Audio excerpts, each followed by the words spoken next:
So this is my Tanglefoot Hardtack V1 frame, which I've put over about 3,000 miles on now. This is size extra large,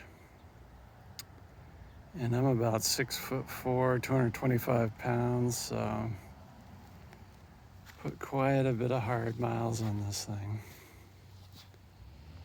and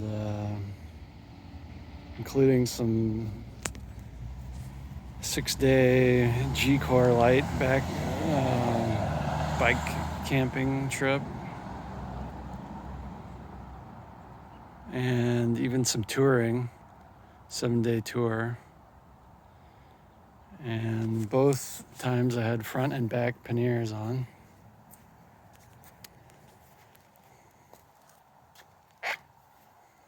And it performed really well. The only issue I had is if the front bags are not well balanced, you get a little wobble in the front end because it's not the stiffest bike, which I think is great because at least I want a little bit of comfort in my fork, especially. And this bike just feels like a good steel bike, you know. It really has a flex where you want it and no flex where you don't want it, which is in the bottom bracket. When you're putting down the watts, I can do 1100 watt sprint, and I have done a gravel race with this too, and it's not the most aero shape, but for where I live, it's been great. So this has got the Rene Hurst Fleecer Ridge tires, 55C, and it barely fits. The fender barely fits there. And I actually had to file that down just a little bit to get that to fit. DT Swiss hubs.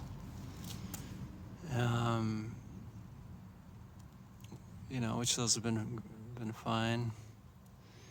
I have an old SRAM 11-speed road group that I moved over and put the ratio, upgraded it with the ratio to 12 speed, and it's been really, really good. This is 1050 in the back with 36 in the front. Really, really good. It's very hilly here. We're in the Pacific Northwest. And you really want to have that extra low gear. I had to create a little custom bracket to hold the fender there. These are just S-cast blue mells, nothing fancy. So I'm using race face turbine, which has been okay, but I have had to replace the bottom bracket bearings twice, and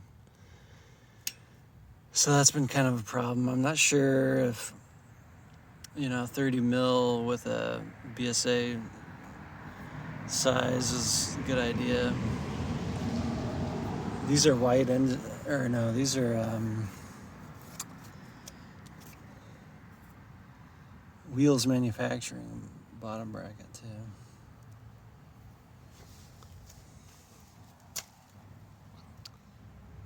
But yeah, where I live, it's very rainy and wet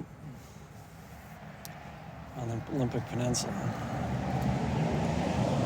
Fenders are a must this time of year. We've got the Ritchie Venture Max bars, which are awesome. Took a little getting used to. You really have to dial it in. gnome hopper stem. I really like the Discord stems, but the position was too high for me, so I had to drop it down a little bit, and it's still you still get a really good feeling on this bike. Very upright, confident feeling off-road. I've taken this on single track.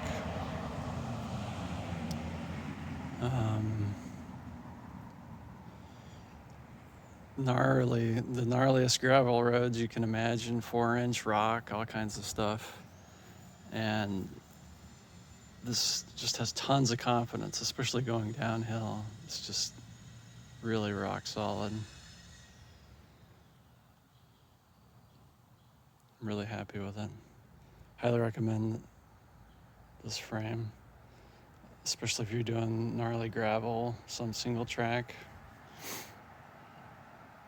And I've done road touring on this too, and it's fine. It's not the most aerodynamic touring bike, but it's comfortable, you know. Once you get it good and dialed in, I can put my hands on the bars here,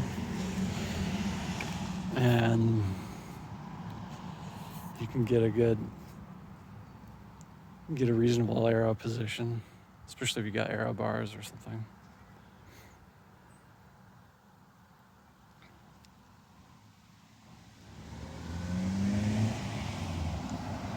But yeah, that's my bike. Tanglefoot Hardtack.